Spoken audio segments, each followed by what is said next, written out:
Hi, I'm Michael Lou. I'm the manager of the military schools program, the airpation branch at the Georgia EPD. Today we're here to present the item schools and stakeholders within the item program in Georgia. This is a stakeholder meeting with the first being held on May 17th.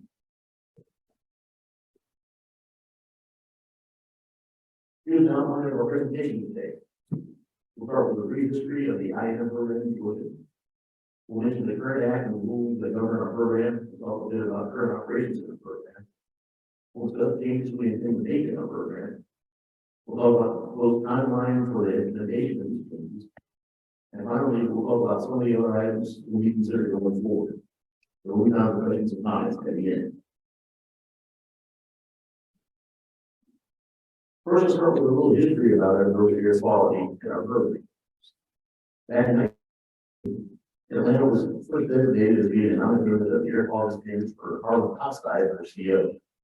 With this participation, the city initiated an IDA program in counties that had over 200,000 vehicle registrations.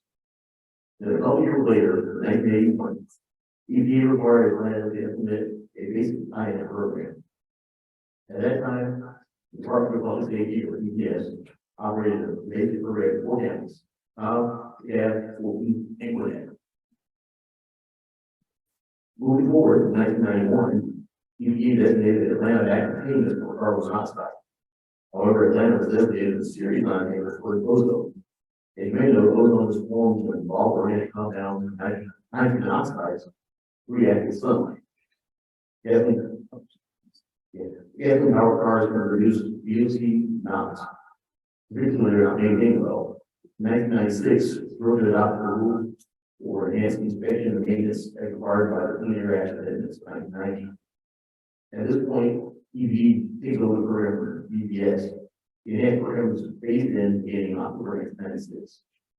9 counties, Forsyth, Cherokee, Albany, Douglas, Coweta, Fayette, Clayton, Henry, and Rockdale are added to the program.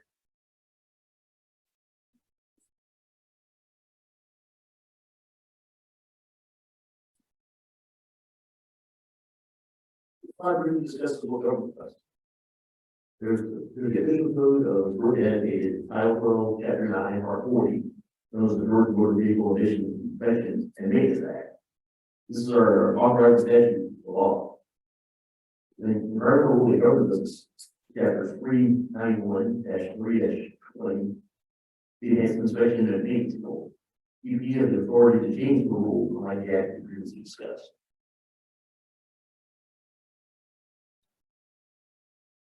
The Georgia Motor Vehicle Emissions Inspection and Maintenance Act is written by the Georgia General Assembly. This is the Senate and House of Representatives. The act can only be changed by the Georgia General Assembly. Within the act, the test is required to be no lower than $10 and no higher. Also within the act, per OCDA 12-9-45I, cars and light duty trucks 25 years old and older are exempt from testing. These items cannot be changed with this act.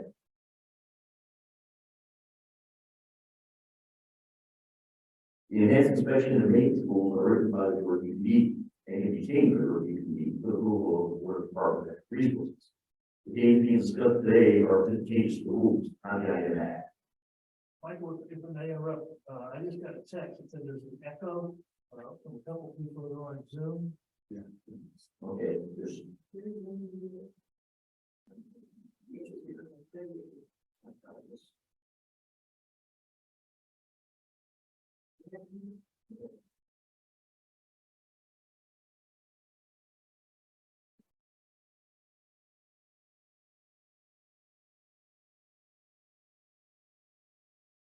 I will, yeah, I'll check. Let me check. Just don't mind me for a hot second.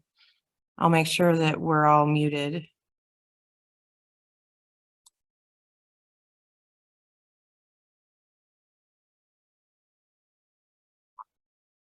Okay, your voice just came through perfect. Okay, how about that? Yeah. Okay, thank you. We We will try. We're trying.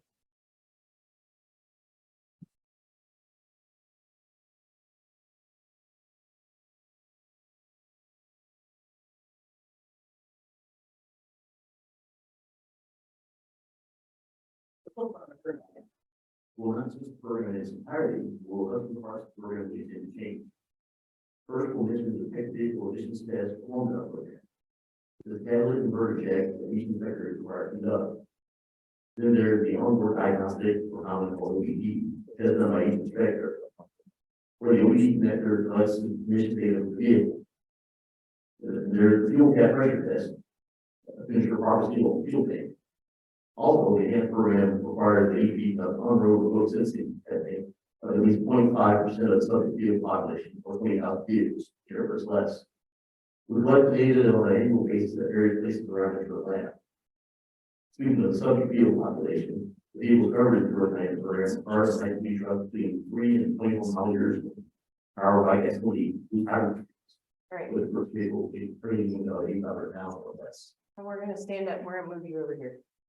Come stand at the podium. And then we're hearing you still. There's still an echo.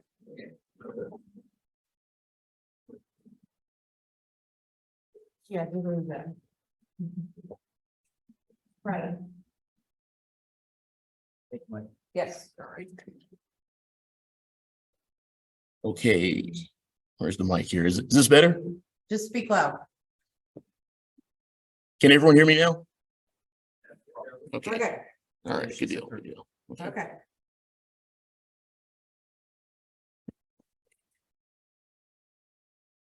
Now let's talk about some of the changes we intend to make to the program. First, our intention is to change the classification of the program from enhanced to basic. As you'll recall, Atlanta was designated a serious non-attainment back in 1991. Per the Code of Federal Regulations, 40 CFR 51.350A2, Atlanta was required to have an enhanced program because of the serious classification. On February 25th, 2022, based on 2018 to 2020 ambient monitoring data, Georgia submitted a maintenance plan to be redesignated as having attained the 2015 National Ambient Air Quality Standards, or NAAQS for short, for ozone. On October 17th, 2022, EPA redesignated Georgia into attainment of the ozone standard. Because of this redesignation, Georgia is no longer required to have an enhanced I&M program. Let me add to this by saying that we have to demonstrate to the EPA that the changes we intend to make will not cause Georgia and Metro Atlanta to backslide out of attainment. Our planning and support program is putting together the data to demonstrate to EPA that we will be able to maintain our current status with changes. We've talked about the three primary types of tests performed. The catalytic converter check and the OBD test will remain unchanged. However, we intend to remove the fuel cap pressure test and simply replace it with a verification that the fuel cap exists. The enhanced program requires an evaporative system function check on the vehicles we test. If we are to move to a basic program, that requirement no longer exists. However, our intentions are to maintain a verification of the presence of a fuel cap as a requirement in lieu of a pressure test. We believe the benefits of this change are that emission tests will now be more efficient and timely, that the financial burden on stations to have the master caps will be reduced, and the audit list for stations when audits are conducted by Georgia's Clean Air Force will be shorter.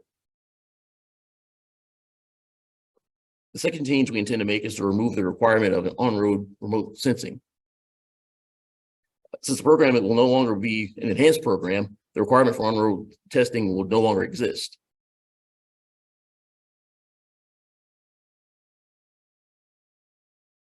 The third change we intend to make is to change the new vehicle model year exemption. Currently, we exempt the most recent 3 model years from testing. Our intention is to expand that exemption to 5 years. Generally speaking, more recent model year cars and light duty trucks are cleaner, produce less pollution, and have a lower failure rate. The graph on the right side of the screen illustrates that the most recent 5 model years all have a failure rate of less than 5%. The failure rate of vehicles increases after that, but the demonstration here is that model years 4 and 5 have very low failure rates, thus having relatively little impact on pollution in Metro Atlanta.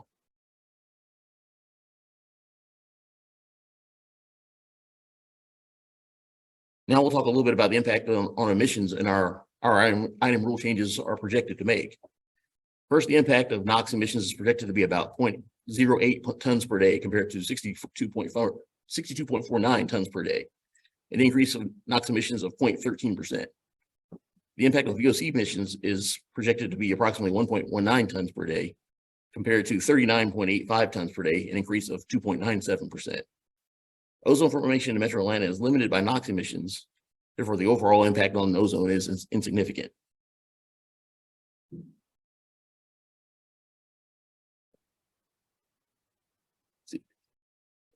There's of course a financial impact to these changes.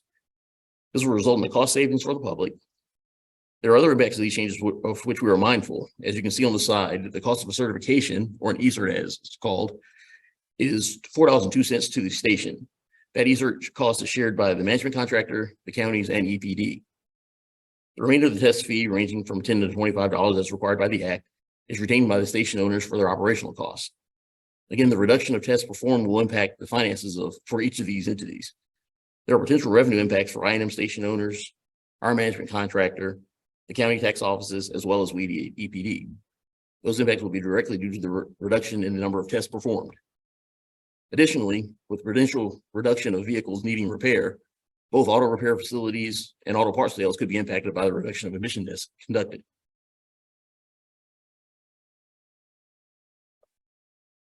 Here's a tentative timeline for implementation. Tonight, we're holding our second stakeholder meeting. Comments from this stakeholder meeting are going to need to be received by August 7th or next Monday. Our intentions are to brief the DNR board on the proposed rule changes to 391-3-20 on September 26th, 2023. The public comment period and public hearing will be held sometime in October through November of 2023.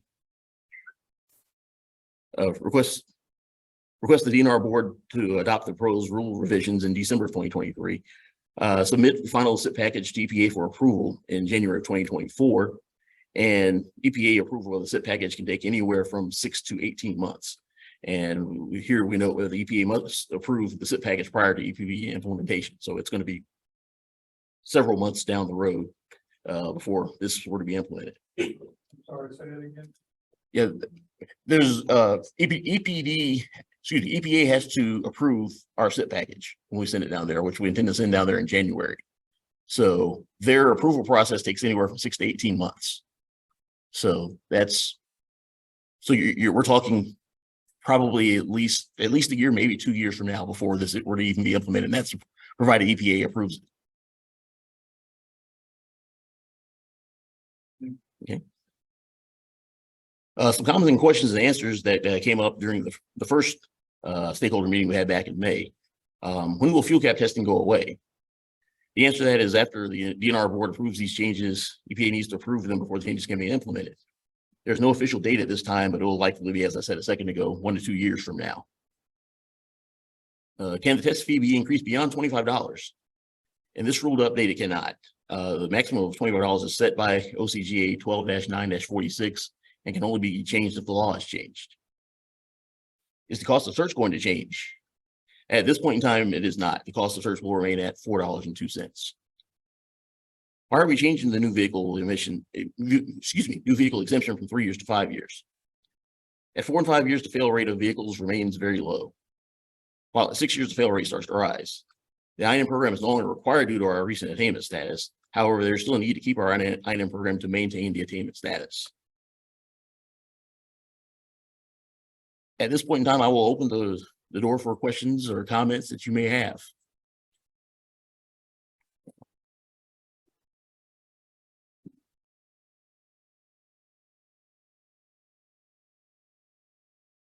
Yes, Rich.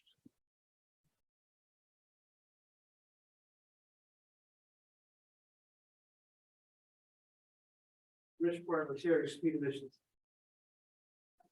This has nothing to do with what you presented. I'll ask those questions. Why are we called stakeholders? Why are these ladies and gentlemen who invested time and money for 20-some years referred to as stakeholders? Where did that term come from? I've been doing this 22 years. Never have I been called a stakeholder until this presentation a few months ago. I just like to I'll let you know. So I manage our planning and regulatory development unit. My name is Anna Ponte. We refer to stakeholders as interested parties that are involved in whatever role or program that we're working on. So we use that term generically towards that we are referring to all of you have a stake in what we are doing. And so we would want your input and make sure that you are informed on what the processes are. So it's a generic term that we use throughout my rulemaking process, just calling interested parties that would be affected by what we're working on. that includes yourself? Because my name's Dave Alexius, I'm with EPD Auto Emissions. I'm a very small owner. I'm not like some of the other guys here that have a abundance of stations. And I just have a couple of comments to make. We're talking about stakeholders. You're going to be taking, with these changes, you're going to be taking, for example, Peachtree City, you're going to take 15 to 20% of my customers away from me. You go to Alpharetta, you're going to take away at least 30 to 40% because of the 3 to 5 year differences of those companies. You're going to end up closing businesses. You're going to end up with people that are employed by these businesses out there having to try and find something else to do. They're going to end up, a percentage of those folks will probably go on some type of a welfare because they can't find work anywhere else.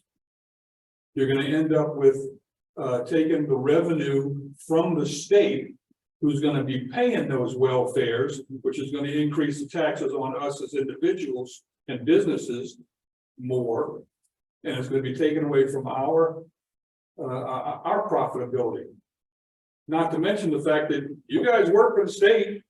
I mean, how many of y'all want to lose your job because that money's not there anymore to pay salaries? I mean, the whole thing to me is just and if you excuse me, it's idiocy. We lobbied to have this done. So, you know, it just, I mean, and where did all this come from? I mean, okay, so it just doesn't, who's we that decided to do this? I mean, why was it even started in the first place? You created this industry because of the clean air. I hear you people talk about, oh, we're saving the taxpayers how many hundreds of thousands of dollars. That's a bunch of garbage. You're saving each individual $20 a car. You're not saving anybody a huge amount of money. You know, so I mean, these are the kind of things that, as an owner, and as some of the people that work for me, and I'm sure work for everybody else, are the biggest concerns. Okay, so so some of your emissions are going to drop. I understand that's what we're fit for, and I understand that. But to do something like this, what you're talking about, when you go to make this proposal, this SIP thing, when you make this proposal, these kind of things need to be addressed. The impact that the economical impact that you're going to create on not only on our industry as owners and employees, but on the state itself. And then you tell us that you can't raise, we can't raise the price of what we're charging, but yet you can take away our. Where did that come from? That's not, you know, if anything, they should both be governed by the same rules, and your General Assembly should be the ones that decide that. So it just it just, to me, is just lunacy, and I just don't understand where it came from, why it's even being addressed, and if it is going to be addressed, these kind of things need to be put into that program when you send that SIP program 2 or 3 years down the road. And I apologize if I've offended anybody, but that's just my opinion. Okay. Thank you for your comments. Appreciate it.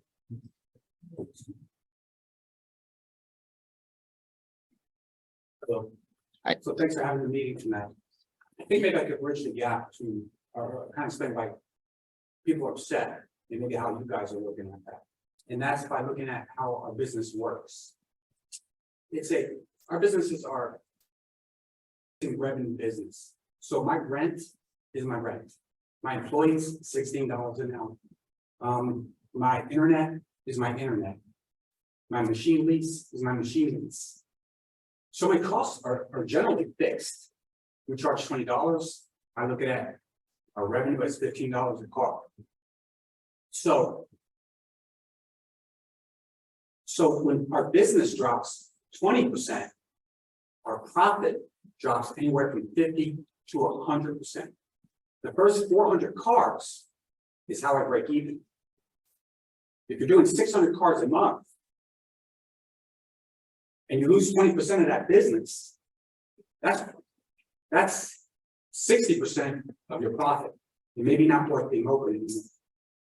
So that's one of the reasons everybody's so upset. About 20% of business. It's 50 to 100% of your profit, depending how many cars you do. That's first. Second, I mean, a lot of cars that are 4 and 5 years old. I mean, I imagine the average car has 110,000 miles on it. They don't fail that often, and if they do, it's for readiness. And I think people here will tell you, that's because those are the people that can afford to get their light fixed, their car fixed when the check engine light comes on. So those people got a repair, came in, they're having emission-related problems. They just fix them before they come in. That's the second point. Last point. I think what this change does.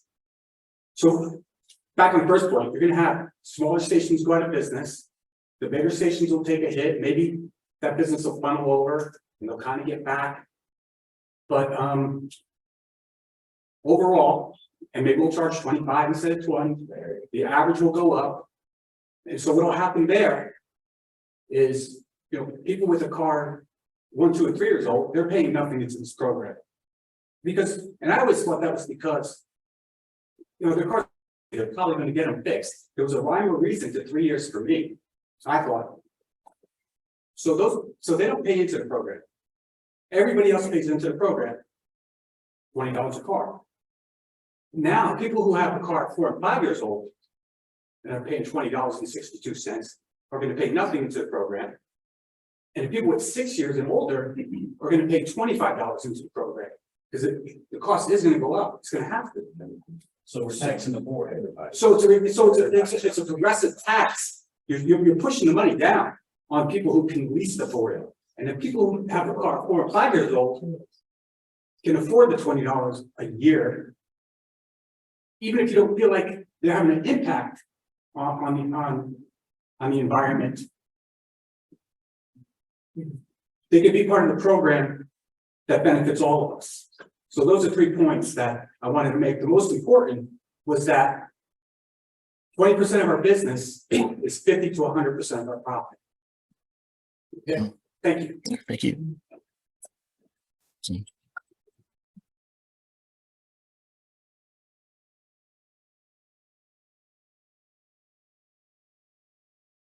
Rich parliamentary speed emissions. And what he just said, let me just carry it one further. It's prejudicial. This change is prejudicial. It puts the burden on the lower socioeconomic structure, without question. Because you're going to eliminate, we've got stores that are going to lose 26% of our business based on the demographics of the car. 26%. But as he said, it doesn't really matter because the older cars in the lower neighborhoods, when you don't drive 2 or 3, we're going to take the hit. It is a prejudicial program designed to benefit the north side of Atlanta and screw the south side of Atlanta.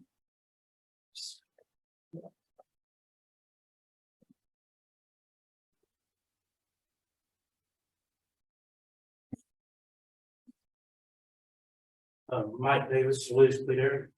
I think about this program and everything I see in the news, every report that comes out says we got 3 more years to make a difference. So why do we want to do less now?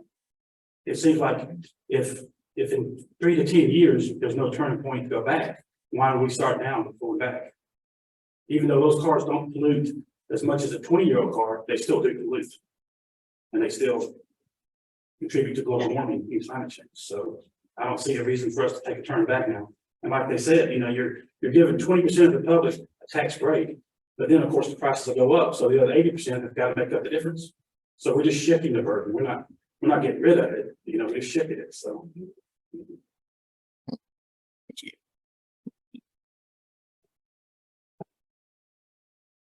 There's a hand raised.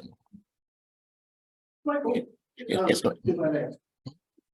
You're using data of 18, 19, and 20, correct? That was the data that you're using to qualify the ambient air standard. Yeah, that's correct. Okay, and so in 2020, of course, that was the beginning of COVID. Okay, so with less cars, less airplanes. What we're being told is that we still, even with less cars on the road and less airplanes flying in Hartsfield, we still meet the standards. I mean, that's basically what you're saying, correct? Yes, that is correct, yes. But going forward, if you follow the data of 21, 22, and 23, where more cars are going to be on the road, you're assuming that that's going to continue at the same pace. That given you took 18, 19, and 20, 1 year in COVID. So I just want to be clear that once we go into this change, we're not going to go back, even if the MD changes. Is that what I'm hearing? That's what the models are saying at this point in time. You know, that's, it's one of those things that, I don't know what's the best way to say this. I don't know if you guys are better suited to handle this question or not, but, And it did right. This if they get us approved, so she might be there. Yeah, so we looked at all of the pieces and parts of the stationary sources, the mobile sources, and projected that out to 2035, 2040. And it all shows that as long as we're where we are now, we can get and we stay below that whole national ambient air quality standard. So Even with population increase. yes, that it takes into account growth and economic development and factors like that. Yes. And the model was prepared by whom? In-house, we have our expert, his name is Gil, who he doesn't he have his PhD? Yes, so we have, very qualified models, yes. Qualified and And EPA had to, And they yes, had to approve it, which that's kind of what it depends on. It was independent analysis, not a third party analysis. it was, yes, it was in-house. Yeah, okay. Yes. I'm sorry, just one last thing. Sure. I meant to say before. Okay. Next round of the meeting.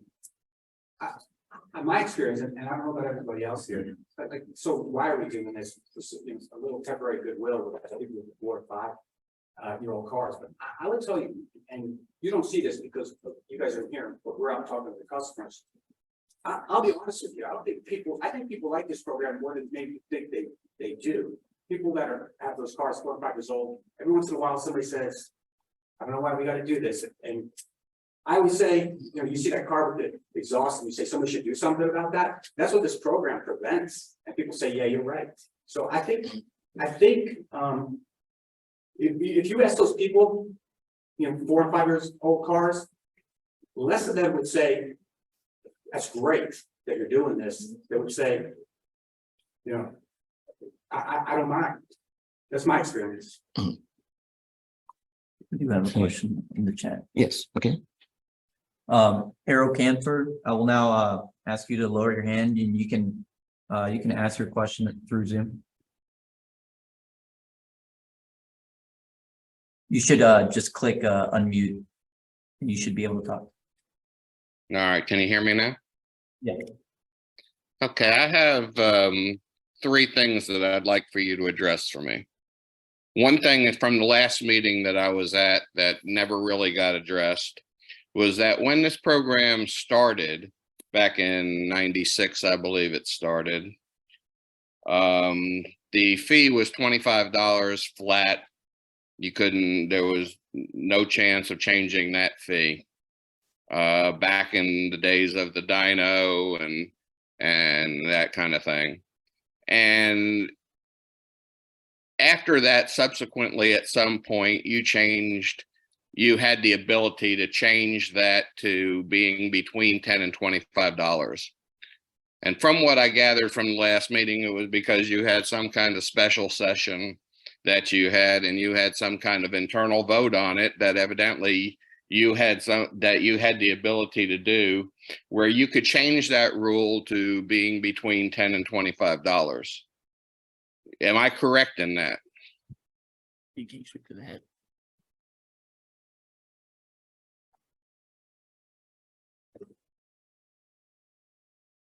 This is Steve Wade. The way you restated it was mixed up a couple of different things. The act, OCGA, has always been $10 to $25. That has not changed. When the program started in 96, it was 10 to 25. In 97, ramping up to 98 with the dynamometers. During that time period, the fee was set at $25 for a period of about 1 year, and then it was reverted back.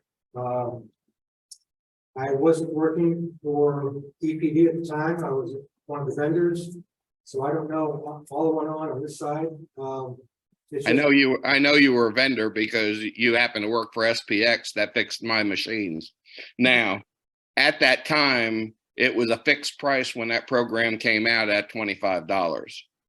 If it was in law that it was $10 to $25 and nobody told anybody about it, that was one thing. But there was no change from anybody. There was nobody that wasn't charging $25 at the inception of the program, because I've been in it since the inception of the program. So if you're trying to tell me that, and if you're trying to say you weren't in the program so you don't really know, then just say you don't know, and somebody needs to find out what that was. If you have the ability to make a rule to change it, whether it was 10 to 25 and then you changed it back, you have the ability to change it. And that's what I'm looking for. You do have the ability. Somewhere it wasn't voted in the legislature that was done. It was voted by you internally to do that for whatever reason that somebody decided to make it something that could be variable.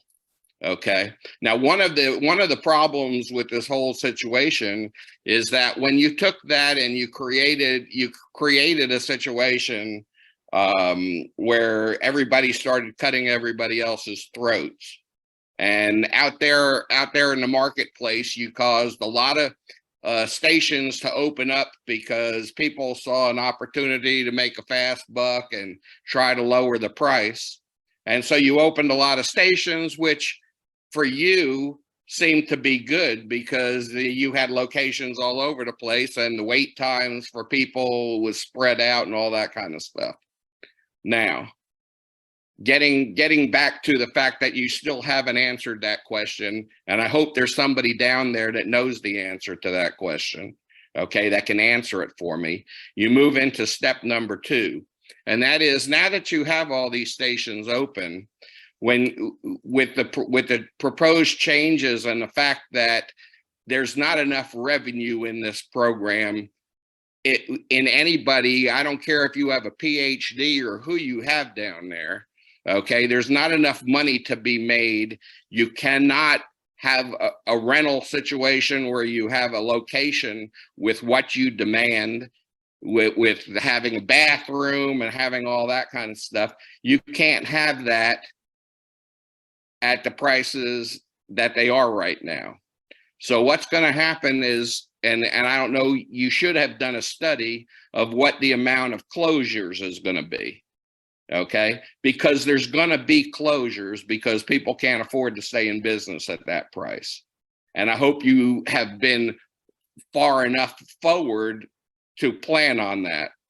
And when that happens, the general public is going to have a wait time that's going to be monumentally increased by the decreased number of stations that are out there. And you're going to have people, instead of waiting, do you have an average wait time of what it is right now? Do you have that statistic? Does anybody down there know? The study has not been done for us for quite some time, no. Yeah, the study hasn't been done. Why? You have statistics on all the things that you think you need to know, but don't you think that that's important to the public? We know how What the wait times are now and what the wait times will be when you institute what you're going to institute, because that's going to be a direct reflection on the public. Because it seems to me, number one, that the next part of my question is, what is your charge in this? Is your charge to improve the air quality, or is your charge to protect consumers? Because from what I understand, the consumer part of it shouldn't be in your charge. Can I answer? Yeah, go ahead. On the number 1 question, The fixing of the fee at $25 was an emergency rule put into place when Harold Reheis was here back in 1997. Here again, I went to the public meetings and made comments as a vendor. And for the reasons back then, it was decided that it was set for a period of time of $25 to protect the stations that were investing in ASM dynamometers, because the fee was going to be changed, was going to be allowed to be different for TSI and ASM. You remember that? Yes, Okay. So the TSI people were going to charge less because it took them less time to do the test than the ASM. You remember that? yes, Okay, so we're on the same boat. So for a period of time to ramp up to get full ASM coverage where the state needed it, the fee was set at 25 to protect the people who invested in dynamometers, so they would not be undercut by the TSI only people. You remember that? yes. Okay. So at the end of the rollout of the ASM dynamometers, the emergency rule was ended, which allowed the stations to set their own price between the $10 to $25 that's set out in the act. There were some people that got into a price war up in the Kennesaw area, and that started the tumbling of the prices for everybody. And I do remember at IAD meetings that there was a lot of discussion about what was going on, and we told you guys as a group, as a whole, the Georgia emission testing companies, that you had to resolve that issue amongst yourselves because it was going to hurt the industry. And as you alluded to, it has hurt the industry. That's nothing we did. That's what the industry did to itself. We can't help that. You guys are independent business people. You have your own costs. And everyone's cost is a little bit different. If you saw it as an emergency rule to protect the integrity of the system, you also should see that it's in an emergency, that you need to do something about it to protect the industry again, because what's going to happen, what I've told you is going to happen, and you know it's going to happen. Okay. You can't sit down. You may have PhDs, but I would test anybody to show me the economics of having a rental that's somewhere between, and I'll give you a low, $1,500 to $3,000 a month for a location. Okay, the rental on the machine, the insurances that you have to cover, and how many tests that you have to do in order to cover that cost with an employee before you even make a profit. Okay, I don't have an economics degree, but I don't need an economics degree to be able to see through that one. And if you can't see that from where you're sitting and know that it's an emergency to the industry to do something to protect that. I mean, besides the fact you already know what the cost of living increases have been since the inception of the program, and you don't compensate for any of that. It's like there's nothing in what you people are doing to try to protect the industry. So I'm trying to figure out, you know, what you really are looking for. Are you really looking to look good to the public, or are you looking to improve air quality in Atlanta? I mean, what is the point to all this?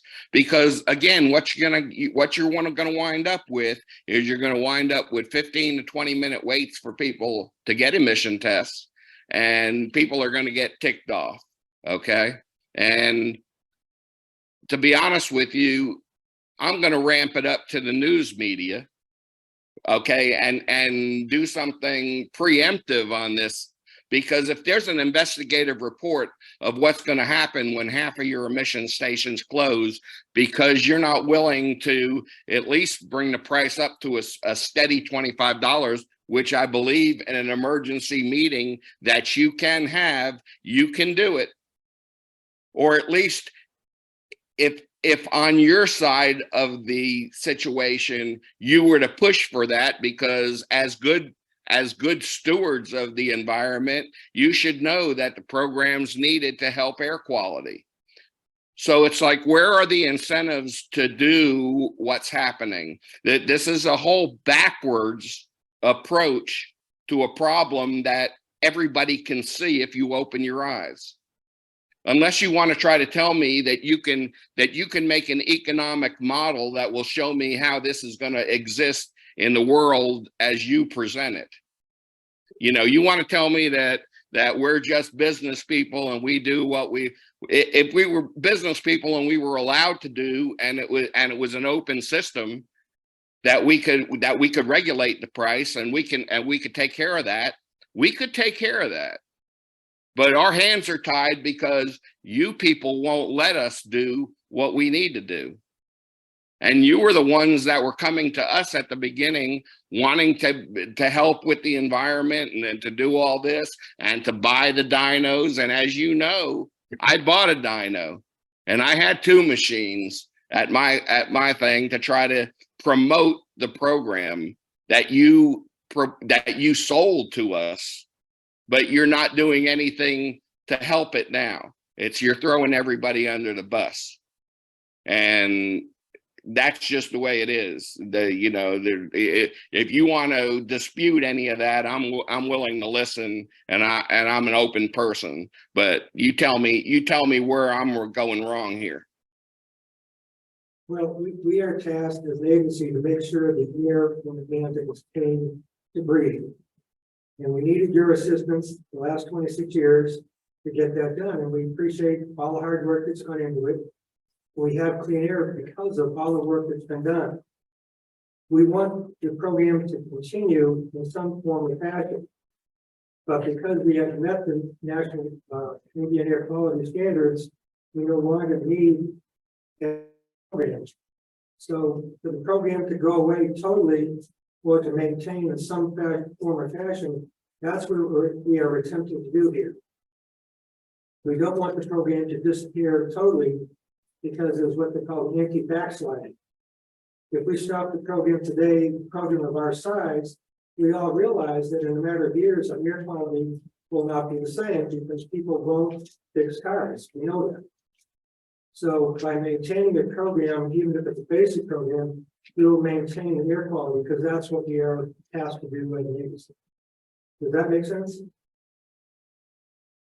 I understand what you're saying. That I can't say that it makes sense because you're trying to make sense of something that isn't going to work.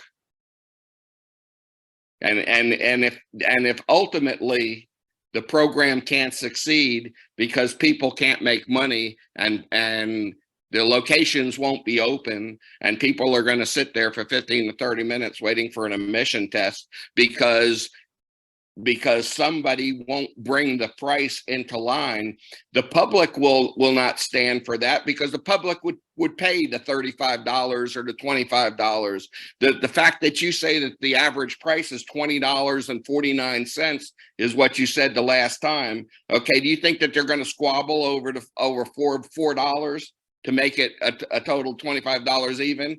I mean, you know that that's not a fact.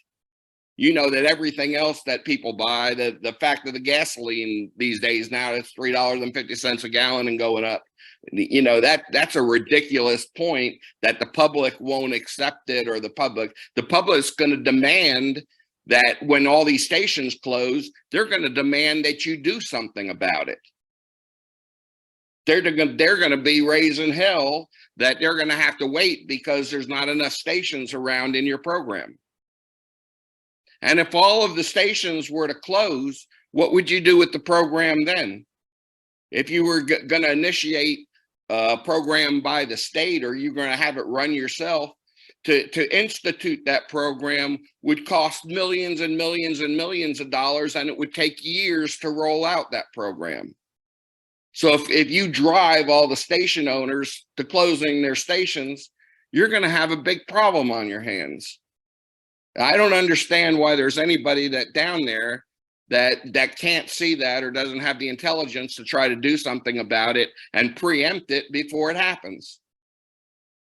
I mean, you're working in negative territory here. You can't justify the fact that there aren't going to be station closures. I already know of talking to many station owners that they can't make it now. And I know my own statistics, and my statistics, my rent and my costs in my location are probably lower than 80% of what's out there.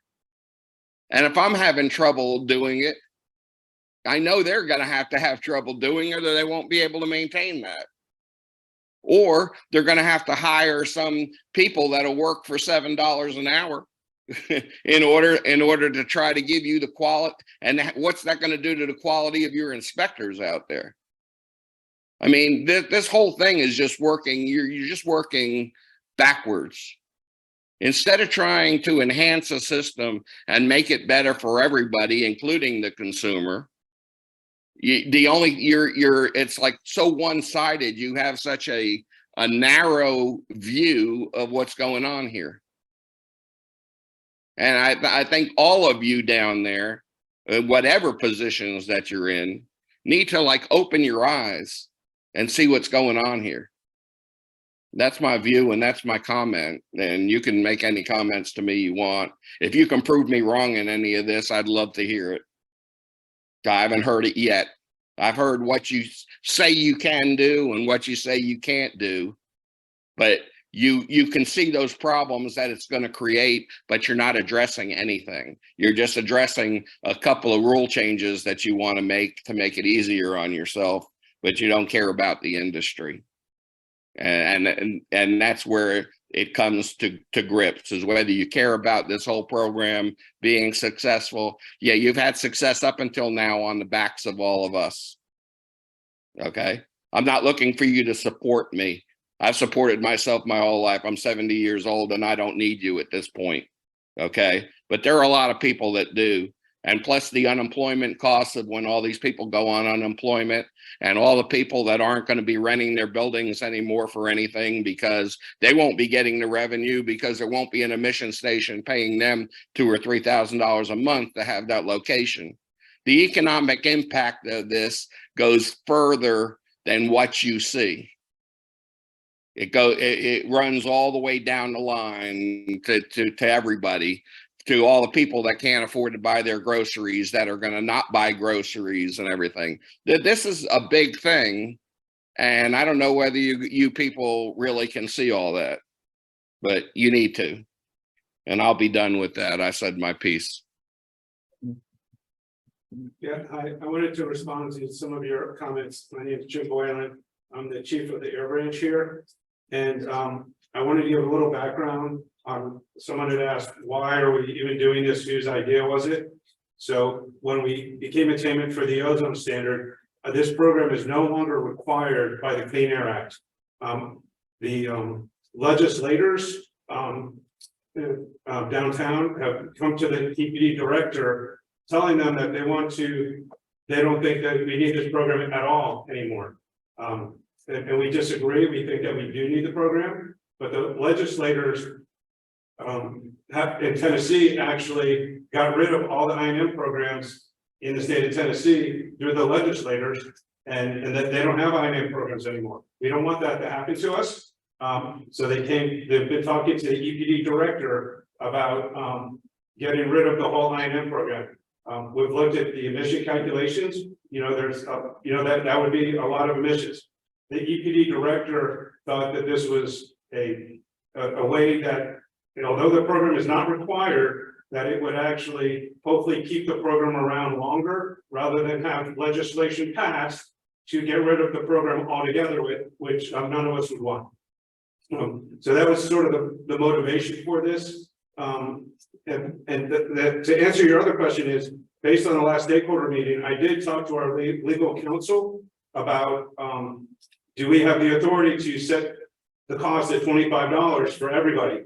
And the answer is yes. It has to be approved by the DNR board, but there is that. And I guess my question for everybody here is, would everybody be, if we were to do that, would everybody be in favor of that? Or would people be not in favor of that because now you lose the competition? I mean, I know the gentleman who was just calling said it sounded like he would be in favor of that, but you know, he's one voice, and I'd like to hear from others. Because we do have the ability to propose that to the DNR board, and it is something we could do legally. But the question is, does everybody in here want that to happen? And I'd like to hear a yes or no, because if everybody said yes, we would go push for it. If, you know, it's a split house or a lot of people said no, then we wouldn't. So this is kind of your time to speak up if you think that's a good idea or not a good idea. And because that is something that we could do. So I think we could help push. but you would be in agreement with us. I'm gonna approve the site. I was going to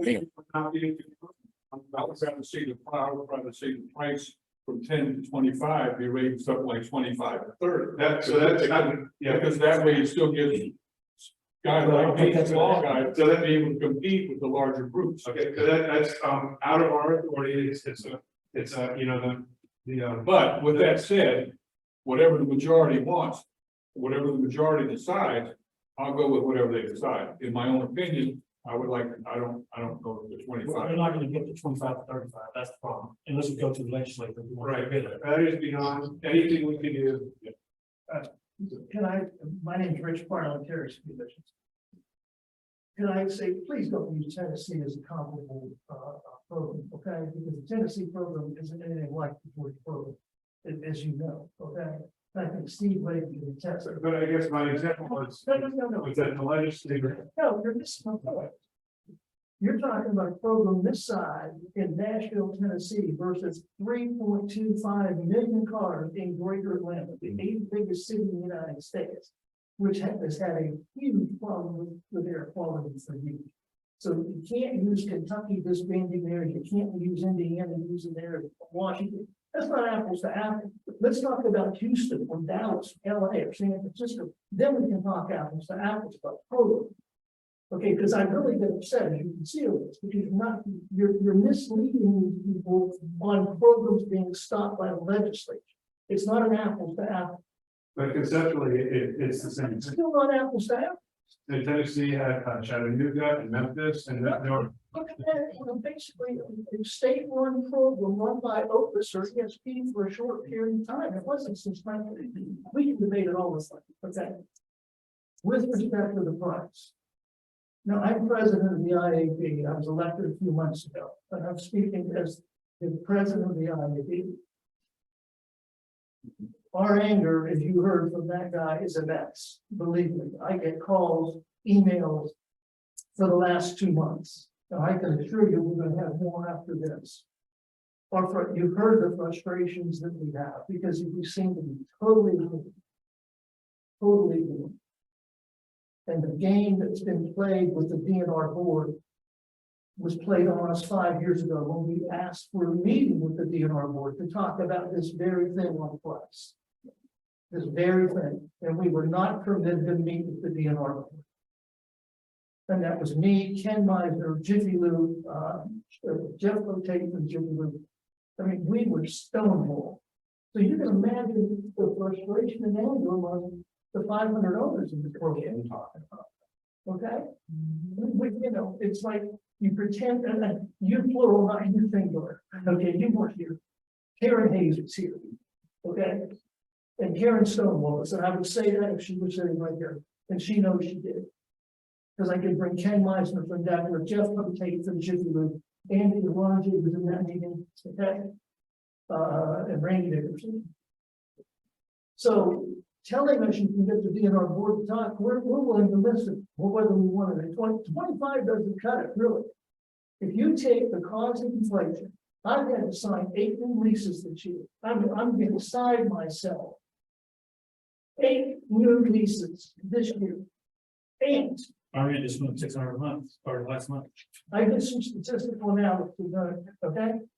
If your station, and I took random stations around town, north, south, east, and west. If you do less than 10,000, between 5 and 10,000 tests, you stand to lose 16.5% of your business. Or roughly, if you're charging $20, you can figure that's going to cost you about $25,000. More than that, more like about 30, 35. Which is half your profit. It's Right there. If you're between over 10,000 tests, randomly again, you're going to lose almost 21% of your business. And at $20.38, you're gonna lose about $53,328. So $25 doesn't cut it on a reduction of over 20% of your business. It just doesn't cut it. The fee needs to be $30 or $35 lot. If EPA approves what you want, and you've got the data to support it, then there's not a whole lot we can do. There isn't, as owners of the store.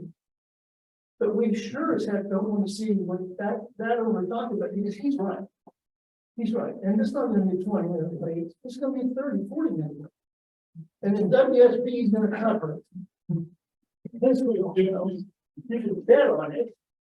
WSB is gonna cover it. And then we're gonna look like crap. So. Me for one, I want to get $35. If this flat lot, $35. But you calculate inflation, first thing in terms of, okay. You calculate inflation since 1996. I mean, But you understand that we cannot change anything above 25, I understand, I because it's the law. that's the law. And we're not lawmakers, we're in the executive branch, we implement the laws through rulemaking. And so when it says 10 to 25, we can't go beyond that by law. We would be very liable. Anyway, I'm done. Go ahead, go to the calendar. Your comments were very insightful. And I think there was a lot of things that I learned personally through the comments. Obviously, the issue that we're talking about here is economics for each of us. So, is it possible that through this program that you guys are doing, that we raise that to 25 when this goes into effect? And then we have the opportunity to take it to law and get that changed to 35. Is that a possibility? Is that something that can be worked out? Yes, so if we were to, we can do it simultaneously, the 25 with this change. It would have to get the approval of the DNR director, who I have not talked to about this. I did reach out to our legal counsel to see if legally we could set it at 25. I know Steve had talked about the emergency declaration before where we did set it at 25. And I wanted to find out, could we set it at 25 permanently for everybody? And according to our legal counsel, the answer is yes. I have not talked to the DNR, the EPD director yet, and then it would have to be approved by the DNR board. So there's some hurdles to go through that. And then, But then after that's done, we can make sure we do what we try to as owners and try to go to law and get that change from 25 to 35. that's correct. Yes. We could do that. Yes, definitely. Okay, so that's a step. Yeah. We're making a step forward, and then we make a bigger step later to wrap it up. We need to find solutions and stop bellyaching back and forth with each other and come to resolutions. And I think this is a way that we can move forward. And I think everybody's trying to do their best. We all have a little different interest, but I don't think that you guys need to be beat up. I think we need to figure out how it can be a win-win instead of a win-lose. And right now, it's set up as a win-lose. And so we've got to make it a win-win situation. That's my thoughts. Jim, are you saying that you've got to meet with Daniel Dove, the new acting EPD director? I do, yes. I meet with them every other week in person, so he's aware of the stakeholder meeting tonight. I told him I would bring back a summary of the meeting to him, so he's aware of what's going on. And in order to move forward with that, it would need his approval, and then it would be brought to the DNR board for their approval, and it would be done all at the same time as the other changes that I thought I was talking about. When they got it. Right, and then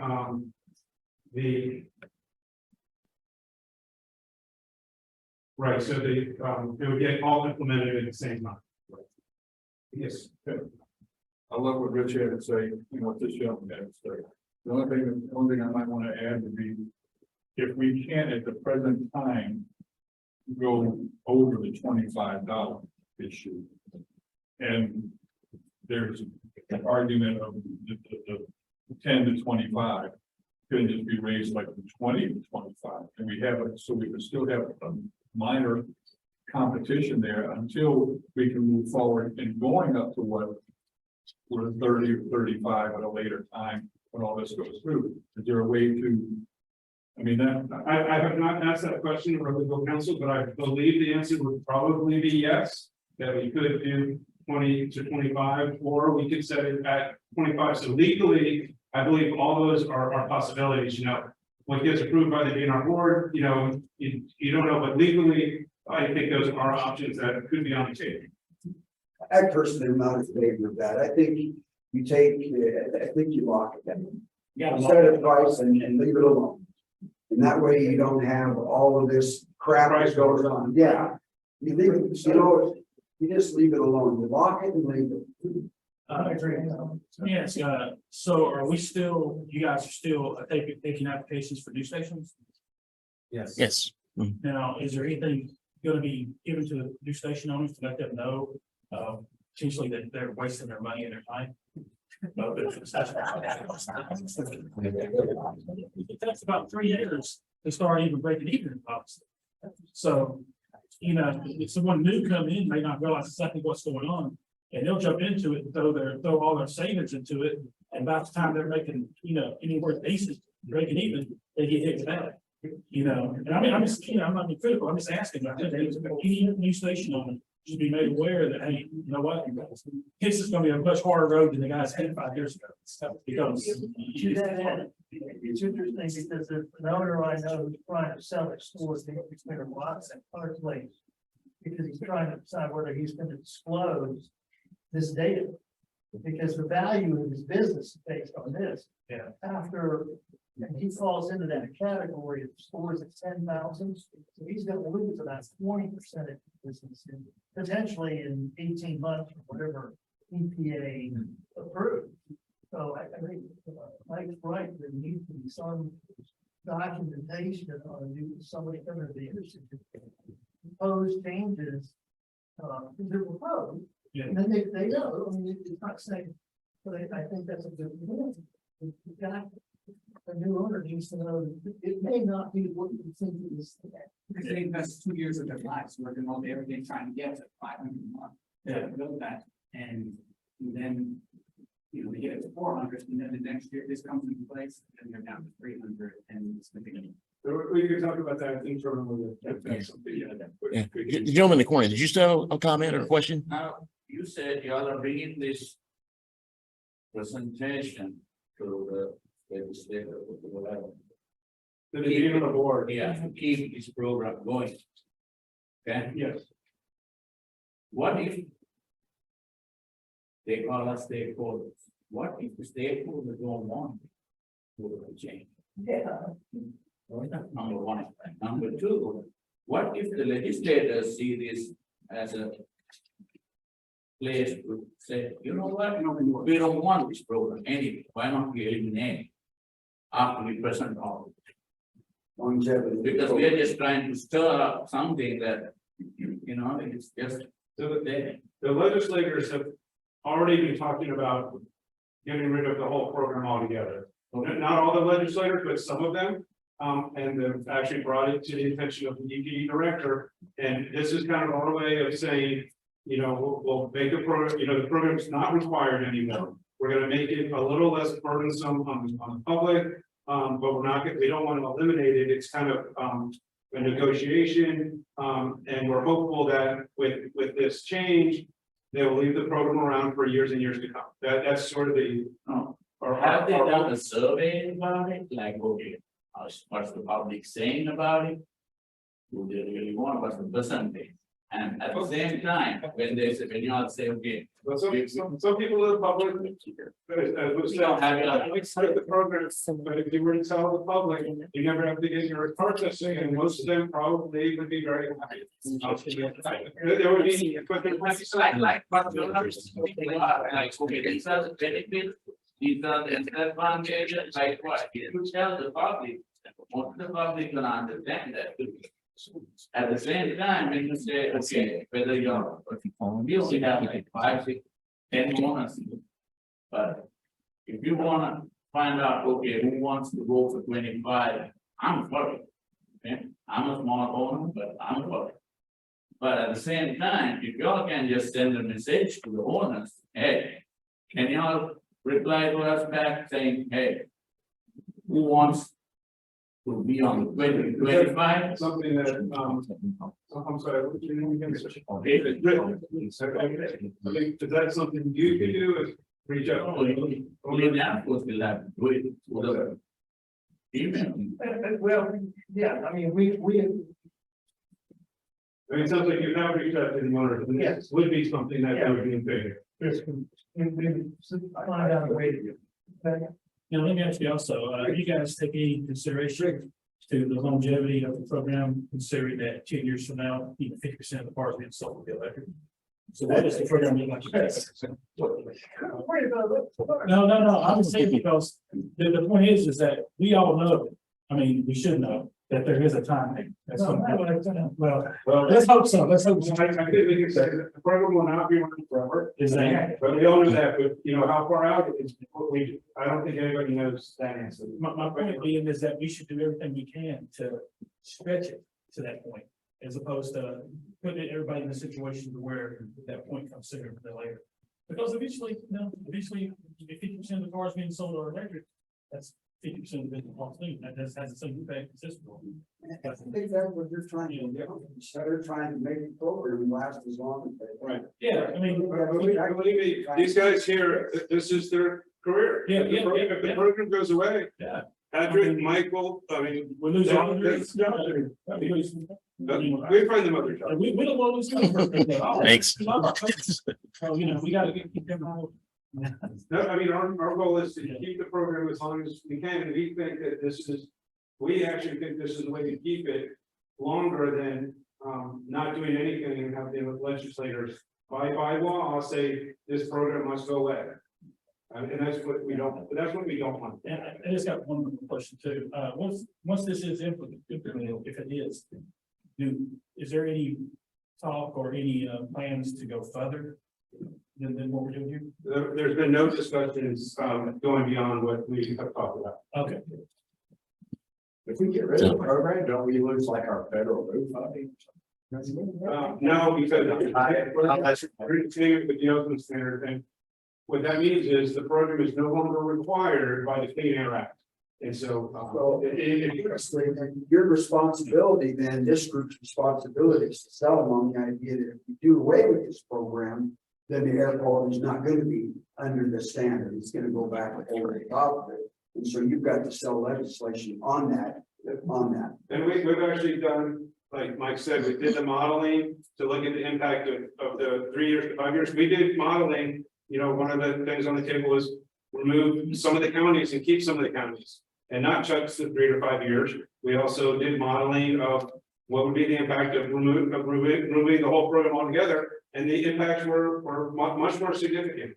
And we actually, as an agency, we don't feel comfortable doing that with our, that it could put us back into non-attainment. So we actually have modeling to show that taking away the whole program is, at this point in time, would be detrimental to maintaining the ozone standards. So you got to sell the legislation. Yeah, no, that's not. Yeah, that's, okay. Well, I just want to hold the record to say, even if this isn't there, let's go ahead and do the 25. Because it's needed anyway. It's needed whether this is implemented or not. I mean, it's something. Well, I can definitely pass that up to the EPD director. It's going to be an EPD director decision. It's going to be a DNR board approval, type thing, but I will pass, your feedback back. This is why we're having this meeting, to get information like this for you to pass up. And I want you to know, we appreciate it. As after the last week, letting us get out, because a lot of others were caught blindsided from the May meeting. And then we've been communicating with them. And I can tell you, there's been some crazy wild thoughts about this, okay, and I'm disappointed we weren't at 15 or whatever it is here. Hopefully the Zoom was better. What showed up on Zoom? We have 25 on Zoom. Yeah, you could count probably 20 of those to be Owners. stakeholders, yeah, any other stakeholders. Yeah, unfortunately, a lot of them still don't understand it, they just, but it is what it is. And we're trying to protect them, because the small owner are gonna get hurt more than you realize. As I said, my numbers on random between 5,000 to 10,000. I just really love that, because any support that the air protection branch can give us, we are willing to sit down and make it work with you guys. And that's all we're asking. They're either like debate or gonna like for this, one of the two, right? I mean, it is what it is. So what we're trying to do is to get a bunch of people who've been paid on this drive to be able. Yeah. And the fact that it's the last Monday of the month, 31st at 7 p.m., that probably affected something. Oh, yeah. Because I know we were smattering. That's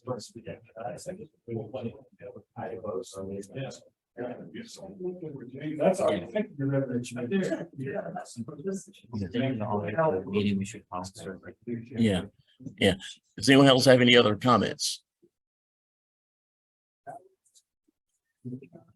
Yeah.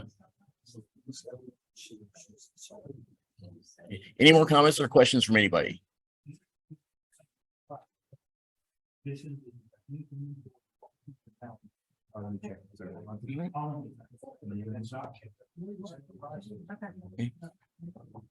Okay, if we have no further comments or questions or whatever, we'll go ahead and wrap this up, but attached is my my contact information.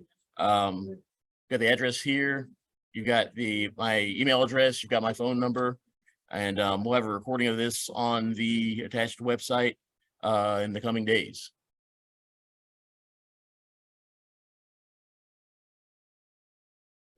If no further questions, we thank you for coming here tonight, and we appreciate all your comments and questions, and thank you for everything you've done for Georgia EPD and the Air Protection Branch and our I&M program.